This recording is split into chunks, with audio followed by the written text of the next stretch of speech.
الحمد لله وكفى وسلام على عباده الذين اصطفى خصوصا على سيد الرسل وخاتم الأنبياء وعلى آله وأصحابه الأتقياء. أما بعد فأعوذ بالله من الشيطان الرجيم. بسم الله الرحمن الرحيم. والله الذي أرسل الرياح فتثير سحابا فسقناه إلى بلد ميت فأحيينا به الأرض بعد موتها كذلك النشور. من كان يريد العزة فلله العزة جميعا إليه يصعد الكلم الطيب والعمل الصالح يرفعه والذين يمكرون السيئات لهم عذاب شديد ومكر أولئك هو يبور. واللہ الذی ارسل الریاح، اللہ وہی ذات ہے جس نے چلایا ہواؤں کو، فتصیغ سحابا، پس وہ اٹھاتی ہیں بادلوں کو، فسقناہ الی بلد میت، سو ہم سیراب کرتے ہیں ایک مردہ شہر کو، فَأَحْيَيْنَا بِهِ الْأَرْضَ، اور ہم زندہ کر دیتے ہیں اس کے ذریعے زمین کو، بعد موتها، اس کی موت کے بعد، كَذَلِكَ النُّشُورُ، ایسے ہی ہوگا دوبارہ اٹھنا. من كان يريد العزت، جو شخص عزت چاہتا ہے، فَلِلَّهِ الْعِزَّةُ جَمِيعًا، وہ سن لے ساری کی ساری عزت اللہ ہی کے لیے ہے. الیہ یصعد الکلم الطیب، اسی کی طرف چڑھتے ہیں پاکیزہ کلمے، والعمل الصالح یرفعہ، اور اچھا عمل اس کو اوپر اٹھاتا ہے. والذین یمکرون السیئات، اور وہ لوگ جو برائی کی تدبیریں کرتے ہیں، لہم عذاب شدید، ان کے لیے سخت ترین عذاب ہے. وَمَكْرُ أُولَئِكَ هُوَ يَبُورُ، اور ایسے لوگوں کے سارے مکر و فریب تباہ ہونے والے ہیں.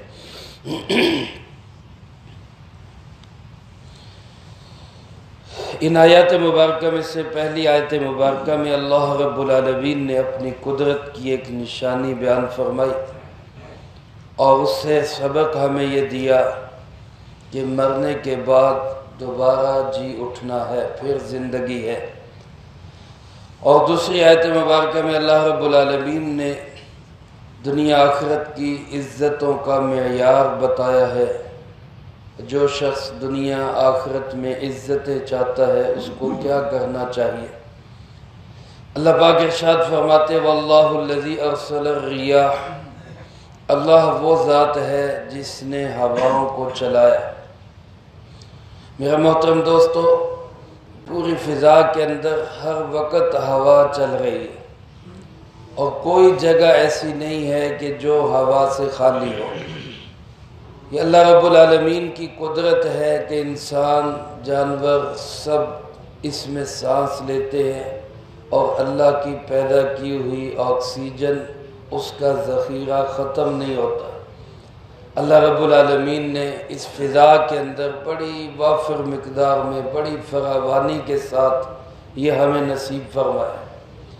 اور پھر کبھی ہوائیں ایسی ہوتی ہیں کہ جو ذرا تیز چلتی ہیں، ٹھنڈی چلتی ہیں، کبھی گرم ہوائیں ہوتی ہیں جو تیز چلتی ہیں. قرآن کریم نے ساری ہواؤں کا ذکر کیا.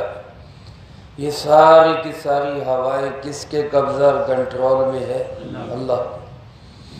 ایک قوم عاد پہ ہوا چلی تھی، ذرا سا ہوا کے خزانے کا سوراخ کھول دیا گیا تو وہ ایسی ہوا چلی، اللہ رب العالمین فرماتے کہ 7 دن 8 راتیں مسلسل وہ ہوا چلتی رہی، اور اس ہوا نے وہ بڑے بڑے لمبے قد آور انسان جن کے قد جو ہے وہ 10-10 12-12 فٹ کے قد ان کے، وہ ایسے پڑے ہوئے جیسے کھجور کے تنے کٹے ہوئے پڑے ہوتے، ہوا نے ان کو پٹک پٹک کے مار دیا۔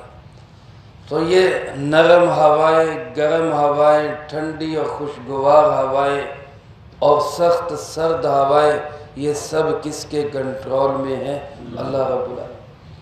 اللہ پاک فرماتے ہیں وہی اللہ ان ہواؤں کو چلاتا ہے۔ فَتُثِيرُ السَّحَابَ، پھر یہ ہوائیں جو ہیں یہ بادلوں کو اٹھاتی ہیں۔ سین کے ساتھ سحاب بادل کو کہتے ہیں، صاد کے ساتھ سحاب ساتھی کو کہتے ہیں۔ تو سحاب سین کے ساتھ بادلوں کو اٹھانے والی ہوائیں، بعض اوقات ہوا چلتی ہے وہ بادلوں کو اڑا کے ایک جگہ سے دوسری جگہ لے جاتی ہے۔ اللہ پاک فرماتے ہیں تمہاری سائنس تو کہے گی ہوا لے گئی، لیکن اللہ کا علم، وحی کا علم کہے گا کہ ہوا کے پیچھے بھی ایک طاقت ہے، وہ کس کی طاقت ہے؟ اللہ کی طاقت۔ اللہ پاک فرماتے ہم اس کو لے جاتے، فَسُقْنَاهُ، ہوائیں بادلوں کو اٹھا لیتی ہیں، پھر ہم سیراب کرتے، اپنی طرف رخ موڑ لیا بات کا۔ پہلے فرمایا اللہ وہ جس نے ہواؤں کو چلایا، ہواؤں نے بادلوں کو اٹھایا، اور پھر فَسُقْنَاهُ، ہم نے سیراب کیا، ہم نے پانی پلایا، کس کو؟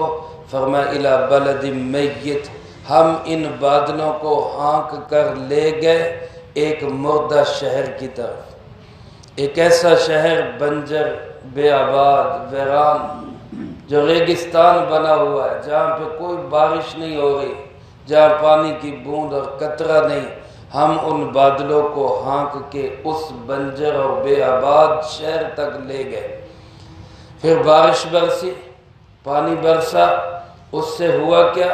فَأَحْيَيْنَا بِهِ الْأَرْضَ بَعْدَ مَوْتِهَا، ہم نے اس زمین کو جو مر چکی تھی ہم نے اس کو زندہ کر دیا۔ یہ سامنے کی بات ہے، ہم اپنی آنکھوں سے اس کا مشاہدہ کرتے ہیں۔ کتنے علاقے ایسے ہیں بالکل سوکھ چکے ہوتے ہیں، خشک سالی ہو چکی ہوتی، اللہ پاک وہاں پانی برساتے ہیں، بارش برستی ہے، سبزہ لہرانے لگ جاتا ہے، وہ سرسبز و شاداب بن جاتے ہیں۔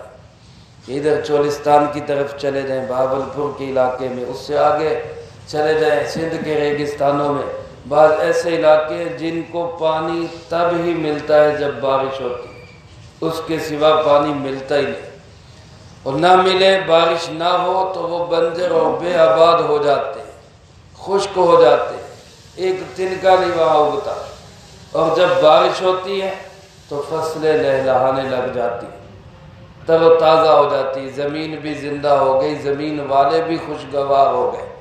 اللہ پاک فرماتے جس طرح اس بنجر بے آباد مردہ زمین کو ہم نے زندہ کر دیا، کذالک النشور، اسی طرح انسانوں مر کے تمہیں بھی دوبارہ زندہ ہونا ہے۔ نشور کا مطلب نشر، نشر کہتے اٹھنے کو، حشر نشر، دو لفظ بولے جاتے ہیں، حشر نشر۔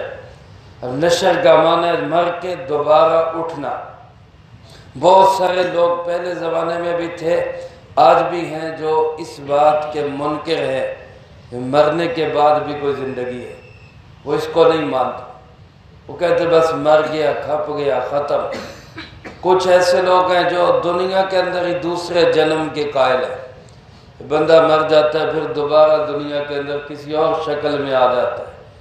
میرے محترم دوستو، جو ہمیں عقیدہ قرآن کریم نے بتایا، جو ہمیں پیارے آقا جناب محمد کریم خاتم النبیین صلی اللہ علیہ وسلم نے بتایا، وہ یہ کہ انسان کی زندگی ایک ہی قسط ہے، دوسری کوئی قسط نہیں ہے، ایک ہی دفعہ دنیا میں آتا ہے، پھر جب یہ چلا جاتا ہے تو مر نہیں جاتا، ختم نہیں ہو جاتا، مٹ نہیں جاتا، بلکہ کیا ہو جاتا ہے؟ منتقل ہو جاتا ہے، انتقال ہو جاتا ہے۔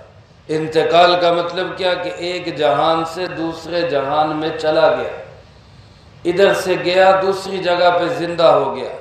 اللہ پاک فرماتے ہیں اگر کسی کو یہ سمجھ نہیں آتا کہ مرنے کے بعد پھر انسان کیسے زندہ ہوگا تو وہ یہی دیکھ لے کہ ہم بنجر مردہ بے آباد زمین کو ہم کیسے آباد کر دیتے ہیں۔ جیسے یہ مردہ زمین دوبارہ آباد ہو گئی، بنجر اور ویران زمین پھر دوبارہ لہلہانے لگی اور سرسبز و شاداب ہو گئی، کذالک النشور، اسی طرح ہوگا تمہارا دوبارہ اٹھنا بھی۔ اللہ ہمیں اس پہ ایمان نصیب فرمائے۔ ایمانیات جب ہم پڑھتے ہیں تو اس میں یہ بھی اس کا بھی ذکر آتا ہے، آمنت باللہ وملائکتہ وکتبہ ورسلہ والیوم الآخر والقدر خیرہ وشرہ من اللہ تعالی، اور آخر میں کیا ہے، والبعث بعد الموت، مرنے کے بعد دوبارہ جی اٹھنا، ہمارا اس پہ بھی ایمان ہے۔ اور ایک مسلمان ہونے کی حیثیت سے ہمارا ایمان اور یقین ہے۔ اللہ ہمیں اسی ایمان اور یقین پہ موت نصیب فرمائے کہ انسان دوبارہ اٹھے گا بھی اور اپنے سارے کیے کرائے کا حساب بھی دے گا۔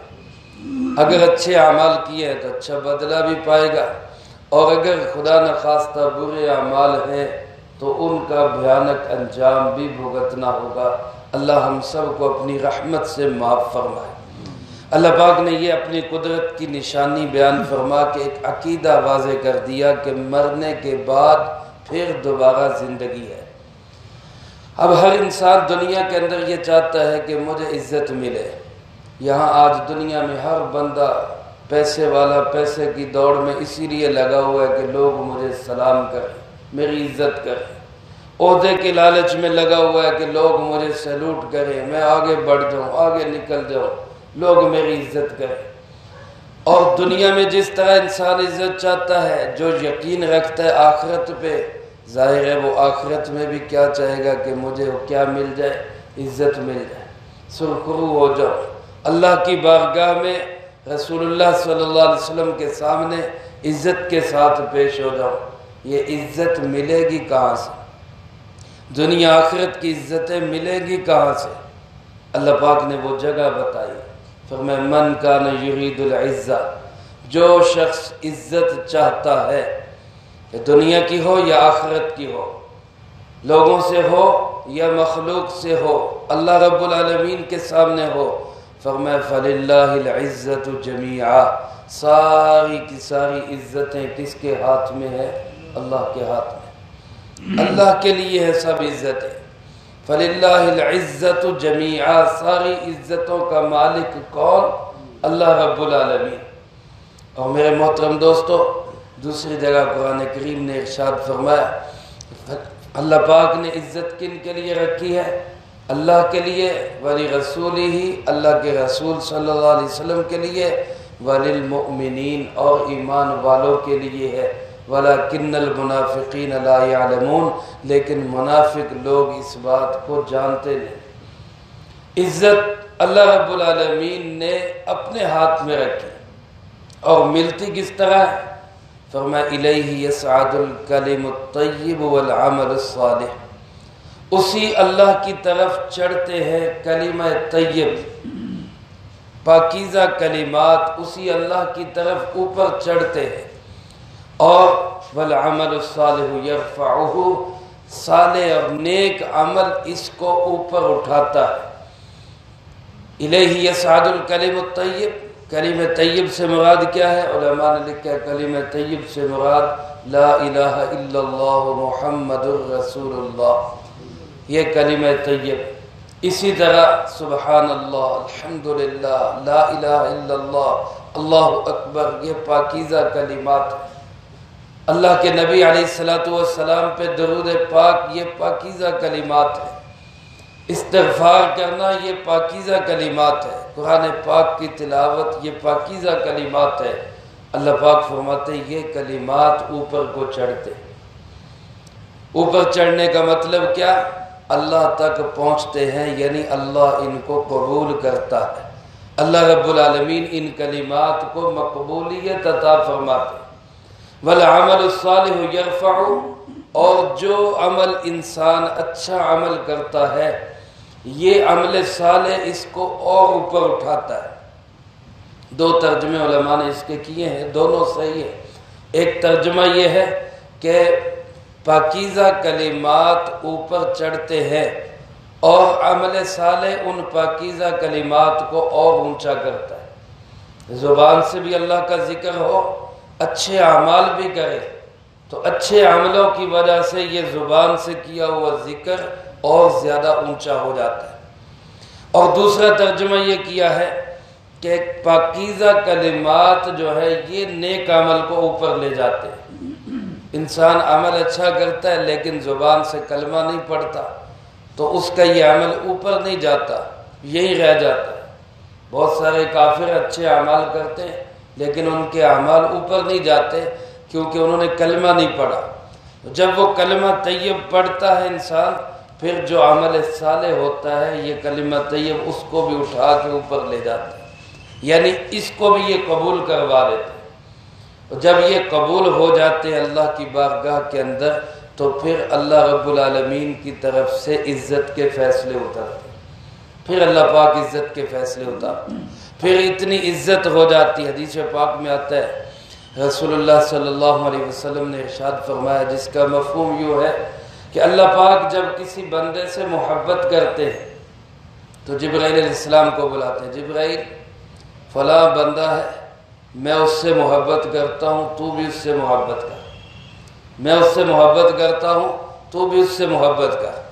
جبرائیل امین علیہ السلام اللہ کا یہ پیغام سن کر عرش کے اٹھائے ہوئے فرشتوں کو، ملائے اعلیٰ کو، آسمان کے اوپر کے فرشتوں کو بلا کے کہتے ہیں، فرشتوں سارے سن لو، دنیا کے اندر فلاں بندہ ہے جس سے اللہ محبت کرتا ہے، تم بھی سب اس سے محبت کرو۔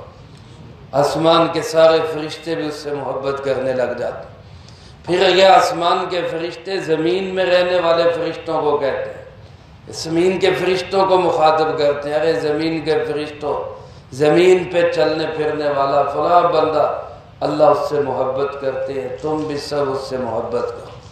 آپ صلی اللہ علیہ وسلم نے فرمایا حتیٰ یوزع لہ القبول، حتیٰ کہ پھر اس کی مقبولیت عام لوگوں کے دلوں میں بھی، اور یہاں تک کہ اللہ جانوروں کے دلوں میں بھی اس کی مقبولیت رکھ دیتا ہے۔ جانور بھی اس سے محبت کرنے لگ جاتے ہیں، انسان بھی اس سے محبت کرنے لگ جاتے ہیں۔ حضرت عمر بن عبدالعزیز رحمۃ اللہ علیہ، جن کے متعلق آتا ہے کہ ان کے دور حکومت میں شیر اور بکری، بھیڑیا اور بکری ایک ہی گھاٹ سے، ایک ہی جگہ سے پانی پیتے تھے، اور کوئی بھیڑیا کبھی کسی بکری پہ حملہ نہیں کرتا تھا۔ لکھا ہے تاریخ کی کتابوں میں، ایک چرواہا بکریاں چرا رہا تھا، بھیڑیے نے بکری پہ حملہ کر دیا تو وہ زور زور سے چیخنے لگا، رونے لگا، چلانے لگا۔ تو لوگوں نے اس سے کہا کہ بندے اللہ کی اتنا زور سے کیوں چیخ رہے، رو رہے، چلا رہے، بکری بھیڑیا لے گیا، لے جاتے ہیں، کوئی ایسی بات نہیں، ہو جاتا ہے نقصان۔ کہنے لگے میں بکری کو نہیں رو رہا، مجھے لگتا یوں ہے کہ عمر بن عبدالعزیز کا انتقال ہو گیا، کیونکہ جب تک وہ زندہ رہے ہیں کسی بھیڑیے نے بکری پہ حملہ نہیں کیا، آج یہ جو حملہ کر رہے ہیں لگتا ہے وہ دنیا سے چلے، اور جب پتہ کیا تو واقعہ نہیں وہ دنیا سے جا چکے تھے۔ حضرت شیخ الحدیث مولانا زکریا رحمۃ اللہ علیہ نے لکھا ہے اپنے فضائل اعمال میں یا اپنے اب آگے اس میں آپ بیتی کے اندر کہ ہم نے دیکھا ہے کہ حضرت مولانا الیاس رحمۃ اللہ علیہ جو تبلیغی جماعت کے بانی ہے، ان کے گھر میں، ان کے والد صاحب کے گھر میں اللہ نے اتنی مقبولیت رکھی تھی کہ بلیاں، مرغیاں سب ایک ہی جگہ پہ ہوتی تھی، اور کوئی جانور کسی جانور کو تنگ نہیں کرتا تھا، ستاتا نہیں تھا۔ یہ مقبولیت ہوتی ہے جو اللہ رب العالمین انسانوں سے بڑھ کے جانوروں کے دلوں کے اندر بھی ڈال دیتے ہیں۔ یہ ملتی کس سے ہے؟ پاکیزہ کلمات سے اور اعمال صالح سے، پاکیزہ کلمات سے اور اچھے اعمال سے یہ عزتیں ملتی۔ اور میرے محترم دوستو، اصل عزت یہ ہے کہ جس سے انسان، اللہ والے انسان، نیک لوگ، اہل علم جس سے محبت اور عقیدت رکھے، ورنہ دنیا کے اندر مخالفین تو اللہ کے نبیوں کے بھی علیہ السلام کے بھی گزرے. لوگ کہیں جی فلاں جو ہے نا جی بڑا اس کو جو ہے گالیاں دیتا ہے، ایسا کرتا ہے ویسا کرتا ہے. اللہ کے نبی علیہ السلام ان کو کتنے لوگوں نے برا بھلا کہا. یہ نہیں کہہ سکتے کہ ان کی عزت نہیں تھی، ان کی مقبولیت نہیں تھی، تو کیا ان کے ساتھ اللہ کو محبت نہیں تھی؟ نہیں. دیکھنا اور معیار یہ ہے کہ نیک لوگ، اللہ والے لوگ کس سے محبت کر رہے ہیں، کس سے اپنائیت اور چاہت رکھتے ہیں. جب ہم اس معیار کو دیکھیں گے تو ہمیں سمجھ آ جائے گی کہ یہ بندہ اللہ کے ہاں مقبول بندہ ہے. اللہ والوں کے دل میں سب سے پہلے تو اللہ اپنے ہی بندوں کے دل میں اس کی محبت ڈالے گا. تو اللہ پاک فرماتے ہیں کہ میں نیک اعمال، پاکیزہ کلمات کی برکت سے انسانوں کو عزت نصیب کرتا ہوں، دنیا میں بھی اور آخرت میں. اور بعض اوقات ہو سکتا ہے انسان کو دنیا میں عزت بظاہر نہ ملے، ہمیں نظر نہ آئے، ہمیں سمجھ نہ آئے، لیکن حقیقی عزت جو آخرت کی عزت ہے وہ ہمیشہ اللہ پاک اسی بندے کو دے گا جو اچھے اعمال اور پاکیزہ کلمات والا ہو. بظاہر کربلا کے میدان میں دیکھیں تو یزید جیت گیا، حضرت حسین رضی اللہ تعالیٰ عنہ شہید ہو گئے. دنیا داروں کی نظر سے دیکھیں تو عزت کس کو مل گئی؟ یزید کو، حاکم بن گیا. اور حضرت حسین رضی اللہ تعالیٰ عنہ وہ شہید ہو گئے، کچھ نہ ملا. لیکن حقیقی عزت کس کے حصے میں آئی ہے؟ آج بھی ادب کے ساتھ، احترام کے ساتھ، عقیدت کے ساتھ، محبت کے ساتھ نام کن کا لیا جاتا ہے؟ حضرت سیدنا امام حسین رضی اللہ تعالی عنہ. کبھی یزید کو بھی اس طرح کسی نے ادب کے ساتھ بلایا؟ یزید پلید کہہ کے بلاتے ہیں، ادب و احترام اس کا کوئی نہیں. یہ حکومت مل جانا، چھن جانا، یہ کوئی عزت کا معیار نہیں ہے. عزت کا معیار یہ ہے کہ اللہ کسی کی قبولیت دنیا کے اچھے اور نیک انسانوں کے دلوں میں ڈال دے. یہ عزت ہے. اللہ ہمیں یہ عزتیں نصیب فرمائے. یہ عزتیں ملیں گی کس سے؟ یہ فرمائے پاکیزہ کلمات اور اچھے اعمال سے یہ عزتیں ملتی. فرمائے باقی رہی یہ بات والذین یمکرون السیئات. دنیا میں ایسے لوگ ہوتے ہیں جو برائی کی مکر ہی کرتے رہتے ہیں، برائی کی سکیمیں ہی سوچتے رہتے ہیں، یہ غلط کام کرنے کے پروگرام ہی بناتے رہتے ہیں. فرمایا اللہ پاک ارشاد فرماتے لہم عذاب شدید، ان کے لیے سخت ترین عذاب ہے. وہ تیار رہیں جو ہمیشہ منفی سوچ رکھتے ہیں، گندی سوچ رکھتے ہیں، دین کو مٹانے کی فکر اور اسی جو ہے وہ تگ و دو میں لگے رہتے ہیں. اللہ فرماتے ہیں وہ سن لیں ان کے لیے سخت ترین عذاب ہوگا. اور صرف عذاب آخرت کا عذاب ہی نہیں ہوگا بلکہ وَمَكْرُ أُولَئِكَ هُوَ يَبُورُ. ان کا مکر، ان کی سکیم، ان کی سازش، ان کی سارے فریب کاریاں وہ تباہ و برباد ہو کے رہ جائیں گے، کچھ پلے نہیں پڑے گا. آج میرے دوستو آپ دیکھ لیں طویل عرصہ گزر چکا ہے، پاکستان بننے سے پہلے سے لے کر آج تک اس خطے کے اندر انگریز اور اس کے نمائندے اور ایجنٹ پورا زور لگا رہے ہیں کہ کسی طرح سے اس دیش سے دین کو مٹا دیا جائے. سکیمیں، رات دن پروگرام، رات دن سازشیں، مکاریاں، فریب کاریاں، پتہ نہیں کیا کیا پروگرام. لیکن اللہ کے فضل و کرم سے یہ دین آج بھی اس دیش کے اندر باقی ہے، اور انشاءاللہ جب تک یہ دیش سلامت رہے گا یہ دین بھی باقی رہے گا. اور اگر خدا نخواستہ کبھی یہ مکار لوگ یہاں اپنے مکر میں کامیاب ہو گئے اور دین یہاں سے نکل گیا تو یاد رکھیں یہ دیش بھی باقی نہیں رہے گا. خاکم بدہن، اللہ نہ کرے یہ دیش، اس پاکستان کی نظریاتی اساس ہی کیا ہے؟ لا الہ الا اللہ. پاکستان کا مطلب کیا؟ لا الہ الا اللہ. یہ لا الہ الا اللہ دین ہے، دین کا عنوان ہے. یہ دین نہ رہا تو یہ پاکستان بھی نہیں رہے گا. اللہ میری زبان پہ اس میں اللہ کرے ایسا نہ ہو، یہ کبھی نہ ہو. یہ دیش بھی ہمیشہ رہے، اس میں دین بھی ہمیشہ رہے. لیکن میرے محترم دوستو، اس دیش کے دشمن اس دین کے دشمن وہ تب سے اب تک اپنی جد و جہد اور مکاریوں میں لگے ہوئے ہیں، اب تک ناکام ہے۔ یہ نہیں کہ اللہ ہمارا محتاج ہے، اللہ پاکستان کا محتاج ہے، یاد رکھیں اللہ کسی کا محتاج نہیں ہے۔ یہاں اگر اہل پاکستان سمجھ جائیں گے کہ بھائی نہیں ہمیں ضرورت نہیں ہے، بس یہ دین کی وجہ سے ساری تباہی ہیں، اس کو چھوڑو، اس سے بچو تاکہ ہمارا ملک ترقی کرے، تو یاد رکھے یہ تو رہے گا یا نہ رہے گا، لیکن اللہ اپنے دین کا کام کسی اور سے لے لے گے۔ جہاں میں اہل حق صورت خورشید جیتے، جہاں میں اہل حق صورت خورشید جیتے ہیں، ادھر ڈوبے ادھر نکلے، ادھر ڈوبے ادھر نکلے۔ یہ دین تو اللہ نے چمکایا ہے اور چمکتا ہی رہے گا۔ جنہوں نے قدر کی ہے اللہ نے ان کو زندہ رکھا ہے۔ اہل مکہ نے رسول اللہ صلی اللہ علیہ وسلم اللہ نے بھیجے، اللہ نے اپنا محبوب نبی بھیجا، اتنا عظیم الشان نبی بھیجا، مکے والوں نے قدر نہیں کی، اللہ نے بھیج دیا کہاں پہ؟ مدینہ منورہ۔ مدینہ منورہ دین کا مرکز بن گیا۔ مدینہ منورہ والوں میں طویل عرصے تک مرکز رہا۔ حضرت عثمان رضی اللہ تعالیٰ عنہ کے دور خلافت کے اینڈ تک دین کا مرکز مدینہ منورہ رہا، لیکن جب انہوں نے اس کی قدر نہ کی تو حضرت علی کرم اللہ وجہہ کے ذریعے اللہ نے کوفہ کو مرکز بنا دیا۔ پھر کوفہ، بصرہ، بغداد یہ دین کا مرکز رہے۔ طویل عرصے تک دین کی مرکزیت ان کے پاس رہی۔ پھر جب ناقدری کی اللہ نے بخارا، سمرقند کو مرکز بنا دیا۔